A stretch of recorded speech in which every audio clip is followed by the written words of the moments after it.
समयमा नाश हुने जति ठाउँ जति छ ती सबै प्रलयकालमा नाश हुने जति अधुरो फल दिने स्थान र अधुरा फल दिने देवताहरू।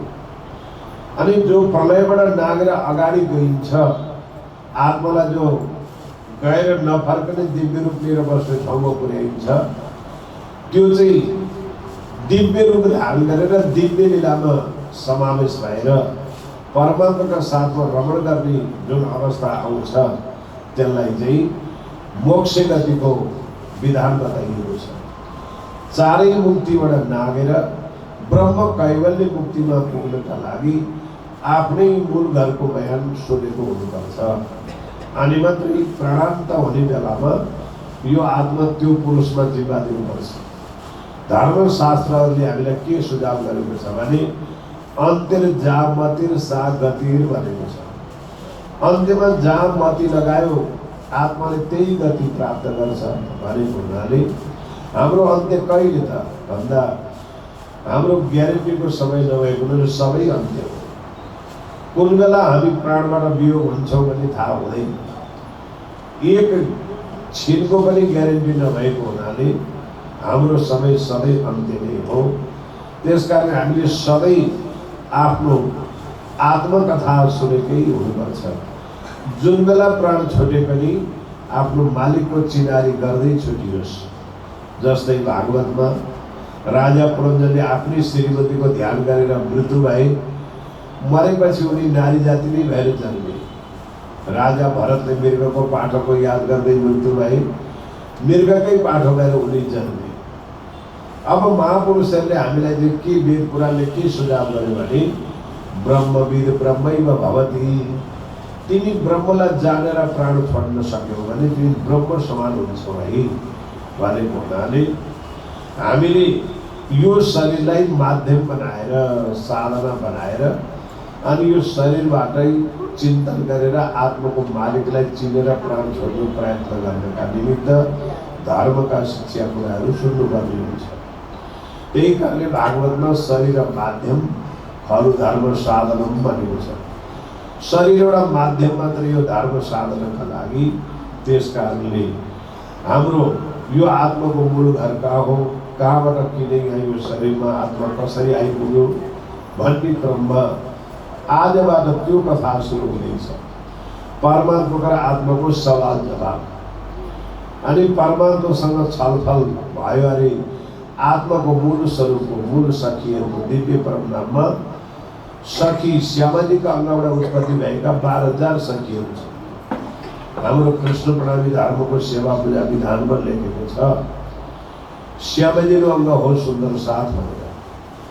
श्यामाजीको अङ्गबाट उत्पत्ति भएका सुन्दर साथहरू परमात्माका साथमा रमण गर्नेवाला दिव्य परमधाममा। अनि ती परमात्माको पासमा रमण गर्नेवाला ती सखीहरूको र स्वयं पूर्ण ब्रह्मको के छलफल भयो त? के छलफल भयो? त्यो सबै प्रकारको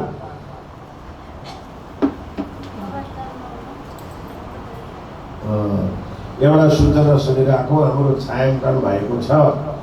यो चाहिँ नेपाल राष्ट्रलाई तपाईँहरूको अनुहार सबै छायाङ्कन जान्छ।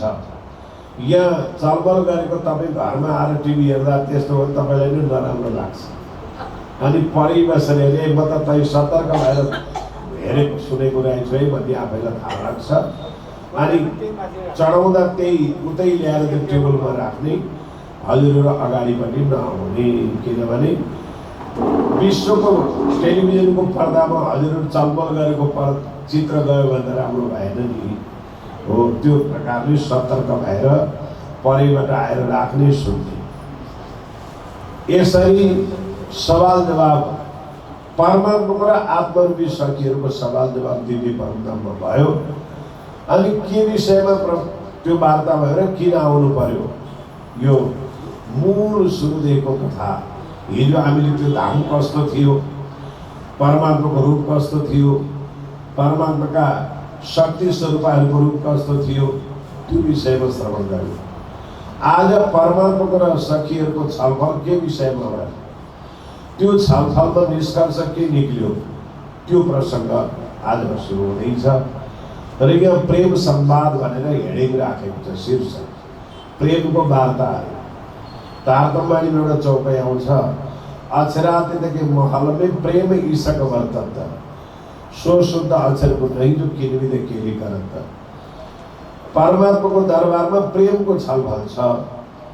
कस्तो कस्तो प्रेम छ भन्ने कुरा अक्षर ब्रह्म पनि जान्नुहुन्न अरे भने अक्षर ब्रह्मलाई पनि नजराइकन परमात्माले ती आत्मा समूहलाई कुन प्रकारको प्रेमको भूमिकामा लीला विहार गराउनु भएको छ, त्यही कुरो यहाँ प्रेम संवाद। देखो अरबाहे अरसकी, अपने जो असल अरबाहे भनेको आत्मासँग सकिएर भन्नुहुन्छ, आफ्नो मूल असल स्वरूपलाई हेर्नुहोस् है र भन्नुहुन्छ तुम उत्रे अरस अजीब से याद करो मिसल। मिसल भनेको समाज है, समाज हो। यो धरतीमा शरीर आएको होइन, आत्मा आएको हो। तपाईँ हामीलाई सुन्दा अलि अप्ठ्यारो लाग्छ, तर पक्का पारेर म सुनाउँछु। तपाईँ हामी ओछिनमा सुतेको बेलामा कोठाभित्र सुतेर झ्यालडोका बन्द गरेको होला, तर तपाईँको शरीर ओछिनमा छ, स्वप्नमा तपाईँको अर्कै शरीर बन्छ। त्यो शरीर अन्त कहाँ कहाँ जान्छ, दुःखमा सुखमा सबैतिर जान्छ। त्यो सपनामा गएको शरीरले तपाईँको ओछिनको शरीरलाई चिन्दैन। म कहाँ सुतेको छु, के थाहा हो मेरो, म भोकै कि अगाएर, केही थाहा हुँदैन। सपनाकै परिवारमा दुःख सुखमा घुमिराखेको हुन्छ। नबिम्जेसम्म सपना साँच हो, बिम्जेपछि ओछिनको शरीर साँच हुन्छ। शरीर त्यसै गरी स्वप्नको रूपमा यहाँ आइएको मूल स्वरूप परमधाममै छ। कसरी पठाउनुहुन्छ परमात्माले त्यो सबै प्रकारको भेद यहाँ खोलेर बताउँदै हुनुहुन्छ। र यहाँ के प्रश्न हुनुहुन्छ भने हमेशा हजुरमै हो त रब्दै सक्छ। परमात्मासँग के वार्ता भयो अरे भने वार्ता प्रेमको विषयमा। यस विषयको जडीय कुरा खोल्नु पर्यो अलिकति। यो जडीय कुरो के हो भने परमात्माको दरबारको दक्षिण दिशामा कुञ्ज निकुञ्ज भन्ने एउटा बगैँचा छ, वन। कुञ्ज भनेको कुना परेको, निकुञ्ज भनेको बाटो, त्यस्ता बगैँचाहरू छन्। त्यो बगैँचामा सधैँ बिहान खेल्ने गरेको छ सखीहरूले। हामी निजानन्द सम्प्रदायका सेवा गर्ने व्यक्तिहरूले बिहानको सेवामा हेर्नुहोस्, मारा बालाजी चलो जमुना जल झेलिए भन्ने प्रकरणमा त्यहाँ कुञ्ज भवन के रेती में पिया चलो दौडिए जाई, जो जाको छुइले ते सोताको हात बिकाई भन्ने चौपाई आउँछ। अनि त्यो खेल रमाइलो गर्नका लागि एक दिन परमात्माले के गर्नुभयो अरे सखीहरूलाई सल्लाह गर्नुभयो अरे भने म कुञ्ज भवनको बालुवाको रेतीमा म अघि अघि कुद्दैछु बेजोडले, तपाईँहरू मलाई भेट्नुहोस् है त।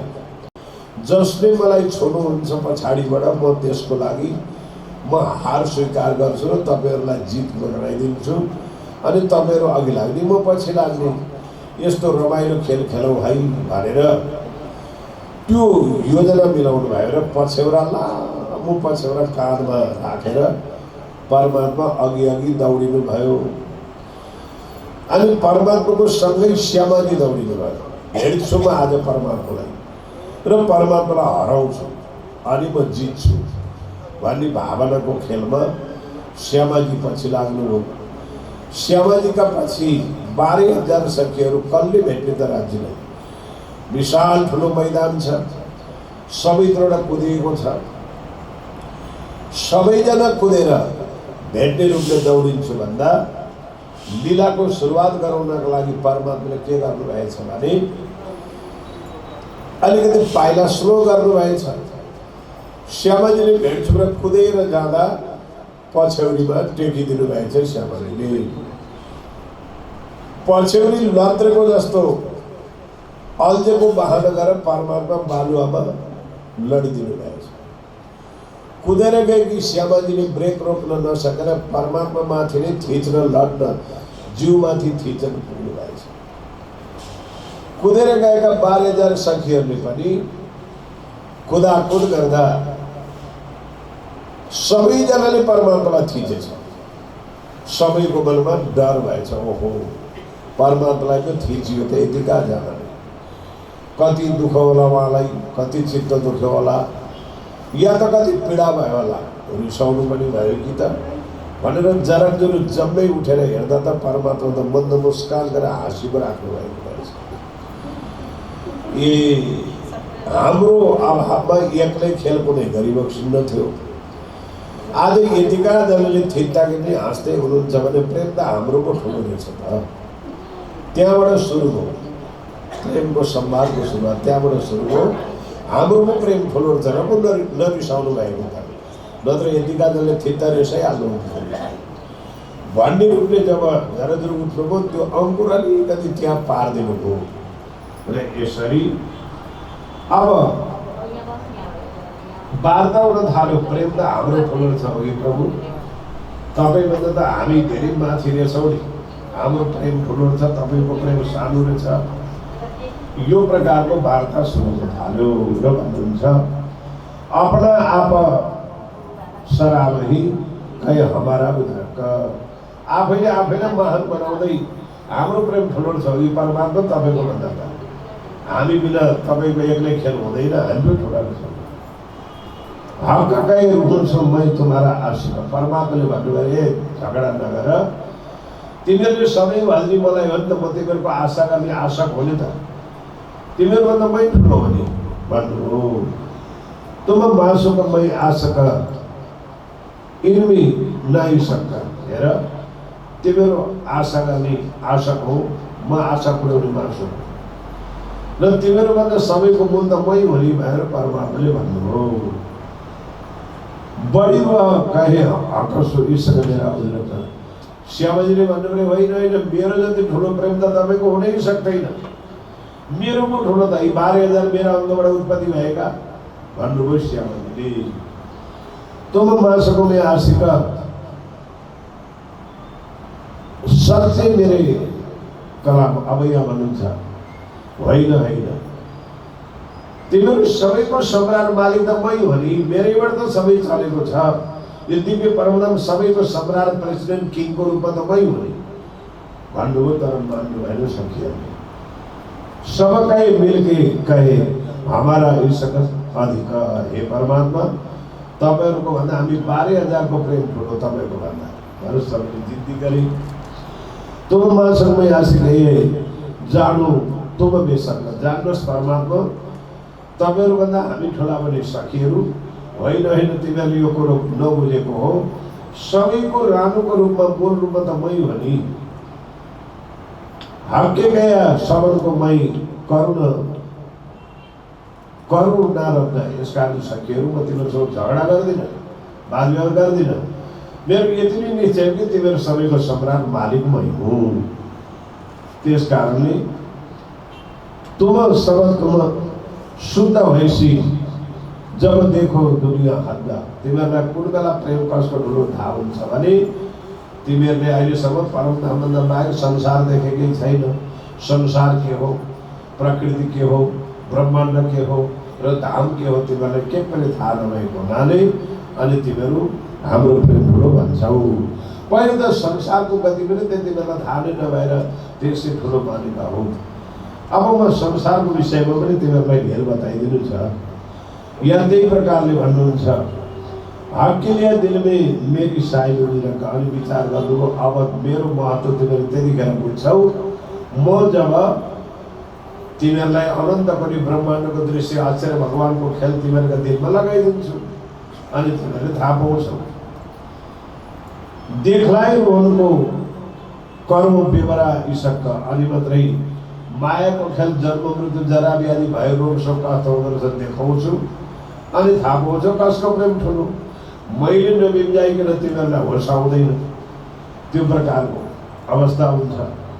रोए मागे मुझपे मै बर्नु सबन्न, अनि यति भइसकेर वार्ता भएका तेस्रो तलाको वार्तामा जब मूल दरबार 9 10 चाँदनीको छ।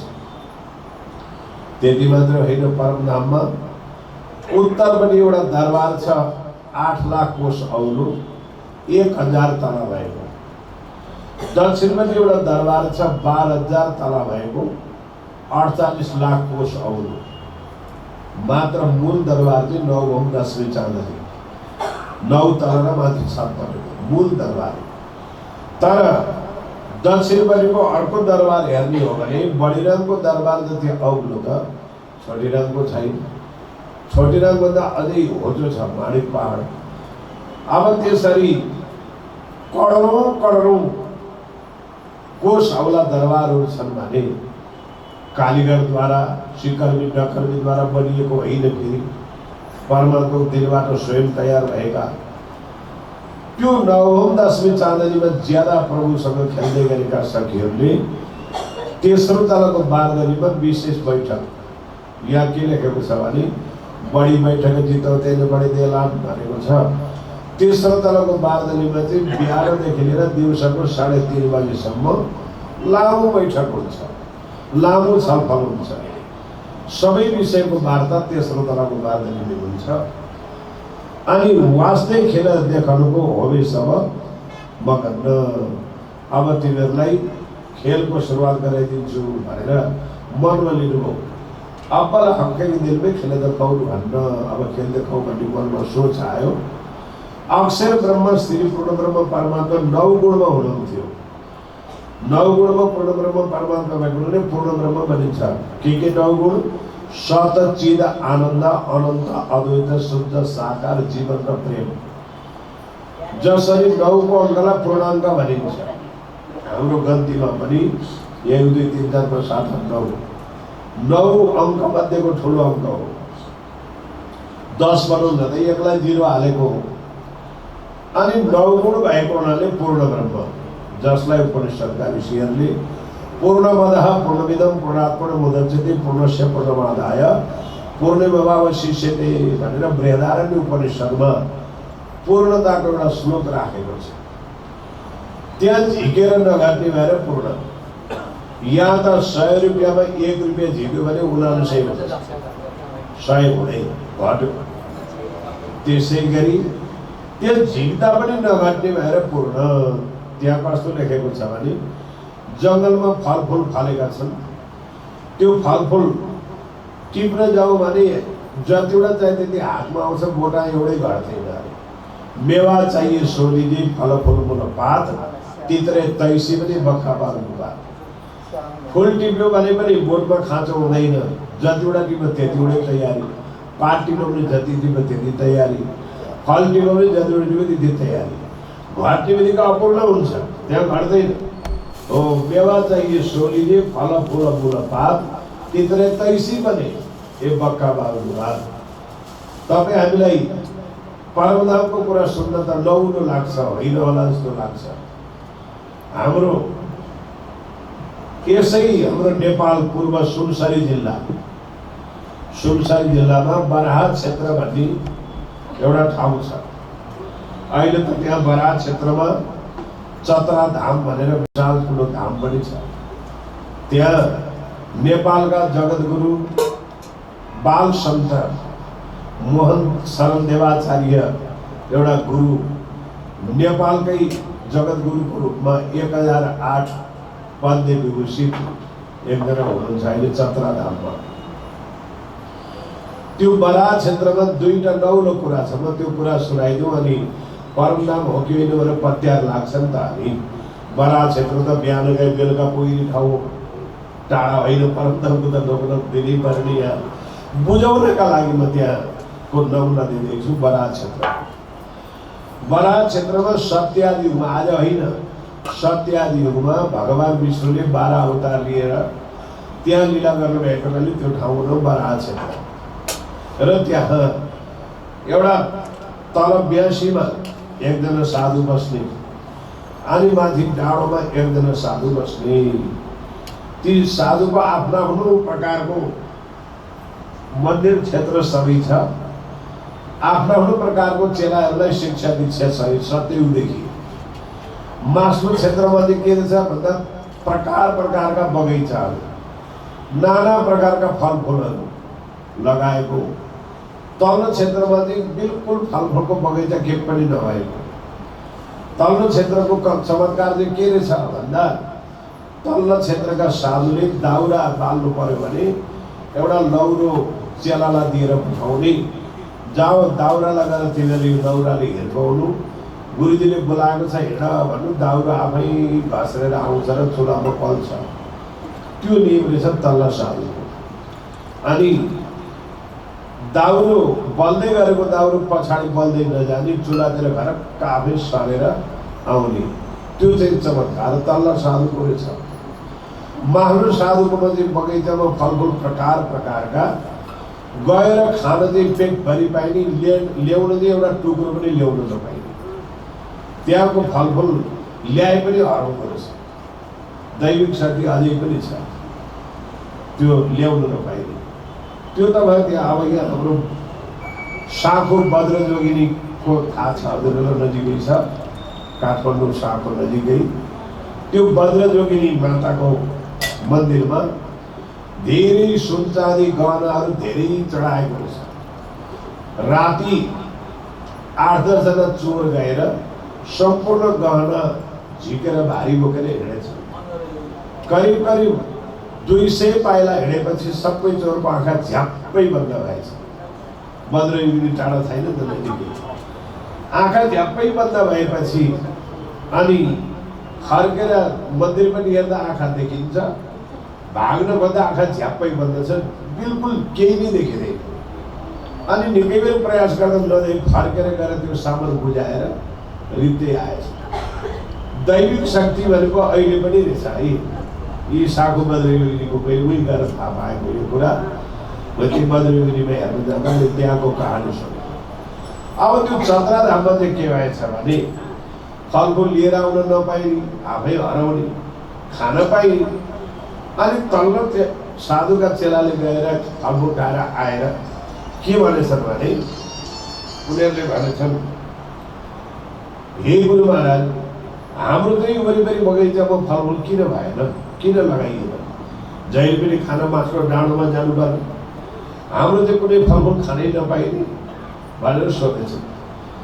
फलफुल खान तिमीहरूलाई इच्छा भएको भए म एउटा लौरो दिन्छु, त्यो लौरोले गएर कुनै पनि रुखमा तिमीहरूलाई के फल खानु मन लाग्यो त्यो फल फलोस् भनेर हिर्काउनु, अनि फल त्यही रुखमा फल्छ भनिदिनु भएछ। अनि सालको रुख अग्राक, सालको रुखको बगैँचामा गएर आम भजा गरेर हिर्काएछन्। आम फलिहाल भन्दा फेरि चाहिँ अग्राकको सालको टुप्पो आमको बगैँचा अहिले पनि छ। तलतिर सालको रुख छ, माथितिर बोट सबै आमको आम फल्छ। सत्यदेवको अहिले पनि छ। धरतीमा साधुले सिद्ध गरे मन्त्रले यहाँ त हुँदो रहेछ भने परमात्माको धाममा परिपूर्णता नहुने भन्ने कुरो होला। उदाहरणका लागि मैले चन्द्राको उदाहरण दिएको है, जानु सक्नुहुन्छ, नजिकै छ। हो त्यो प्रकारले तलतिर सारा रुख सालका, टुप्पो जम्मै आँपको, सबै आफै आफ फलेको। केले हराउनु पर्थ्यो नि, सत्यौदेखिको त्यो अहिलेसम्म पनि छँदैछ। अर्को दाउरा लिन जानेले चलो गुरुजीका बोलावट आयो भनेर बुढालाई हिर्काएपछि बुढो घिरेर घसेर आउँथ्यो अरे। एक दिन एउटा चेलो त्यो मुढामाथि चढेर घोडाले सवार बोकेदियो, मुढामाथि चढेर सर आएछ। साधुले देखेछ, यसले मेरो मन्त्रको दुरुपयोग गरिदियो भनेर ट्याक्क त्यो रोकिदिए, अहिले दाउरो आउँदैन। अनि एउटा चाहिँ चमत्कार, अहिले सत्यदेवको आगो त्यहाँ छ, चुलामा त्यो दाउरो बल्दै आफै घस्रेर भित्र छिर्नु चाहिँ अहिले पनि छ, बल्दै बाहिर आउँदैन। जति बेला उति चुलातिर घरक आफै सर्छ। त्यति चाहिँ अहिले गएर पनि भेट्न पाउनुहुन्छ चन्द्रधाममा भने बराल क्षेत्रमा है।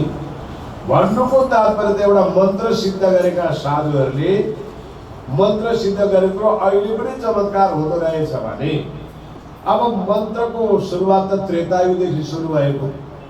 त्रेता युगै नबनिकन, चारै युग नबनिकन अक्षर ब्रह्म, अक्षर ब्रह्म भन्दा पारिपरिको पूर्ण ब्रह्म परमात्माको धामको चाहिँ शक्ति कति होला, त्यहाँ के प्रकारको चमत्कार होला, त्यो प्रकारको वार्ता अक्षर भगवान के गर्थे अरे उपनिषदमा लेखेको छ। करोडौं ब्रह्माण्ड बनाउँदै मेटाउँदै गर्थे अरे अक्षर ब्रह्मले।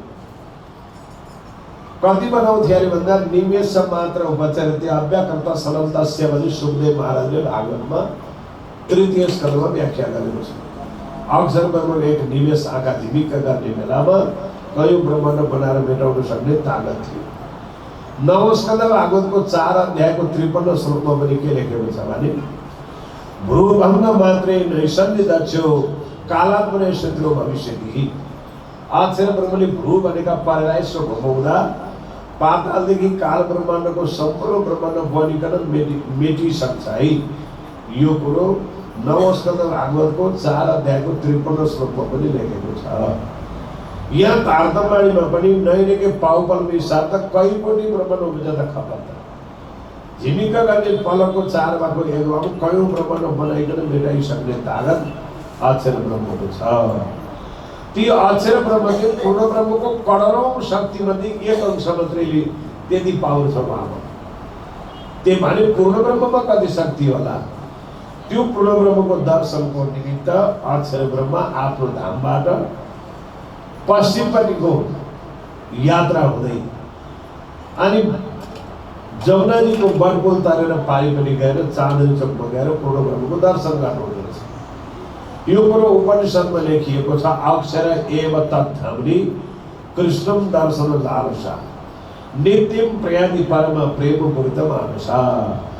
नित्य भनेको सधैँ परमात्माको दर्शनका लागि आशा मनमा लिएर अनि अक्षर ब्रह्मबाट पश्चिमको ढोकाबाट छिरेर नदीको जमुनाजीको किनारमा आउने, किनारै किनार दक्षिण वनपुलमा तर्ने, चाँदनी चोकमा गएर दर्शन गरेर केलपुलबाट आफ्नो धाममा फर्किने नित्य नियम सधैँ गर्ने गरेको थियो। एक दिन पूर्ण ब्रह्मले विचार गर्नुभयो अब यी अक्षर ब्रह्मको दर्शन मेरो सखीहरूले पाएका छैनन्, यसलाई अक्षर ब्रह्मको आज दर्शन गराइदिनु पर्यो भनेर मनमा सोचेर बारदलीबाट शिर झुकाएर बाहिर प्राङ्गणमा हेरिदिनु भएको छ। कहिले 81 आज परमात्माले निहुरेर बाहिर के हेर्नु भएको होला भन्ने 12,000 सखीहरूको मनमा त्यो कौतूहलता भएछ र जुरुक्कै उठ्नु भएछ सबैजना। बारदलीबाट हेर्दा त अक्षर ब्रह्मलाई पूर्ण ब्रह्मको जस्तै कद भएका उस्तै अनुहार भएका आँगनमा देखेपछि छक्क परेछ। होइन आजसम्म एक पूर्ण ब्रह्म भन्दा बाहेक हामीले देखेका थिएनौँ। आज अर्को पुरुष आँगनमा चाहिँ को होला? उस्तै उस्तै अनुहार छ, अरू होचो पनि उस्तै उस्तै लाग्छ। होइन यो बाहिरको पुरुष को होला? यहाँ हामीलाई मिठा मिठा वार्ता सुनाइरहनु भएको चाहिँ को होला त भनेर सखीहरूको मनमा कौतूहलता भएछ। यता अक्षर ब्रह्मले पूर्ण ब्रह्मको मात्रै दर्शन गर्ने गरेको थियो। आज 12,000 सखीहरू बारदली भरि भ्राउ भएर बाहिर आफूलाई हेर्दै गरेको देख्दा अक्षरको मनमा अर्को आश्चर्य भएछ। मैले त परमात्मा एक्लै हुनुहुन्छ यो दरबारमा भन्ठानेको त यो हजारौंको संख्यामा सखीहरू पनि पो रहेछन् त। यी सखीहरू र अक्षराधीन ब्रह्मको चाहिँ लीला चाहिँ यो दरबारमा कस्ता कस्ता लीला हुन्छ होला भन्ने अक्षरको मनमा त्यस्तो कौतूहलता जागृत भएछ।